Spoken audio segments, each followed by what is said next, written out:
Sabi ng culture natin ngayon, love is love.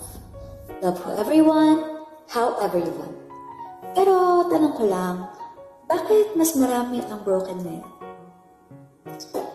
I think kasi tinuruan tayo na ang love ay feelings lang na kapag nawala na yung kilig, tapos na.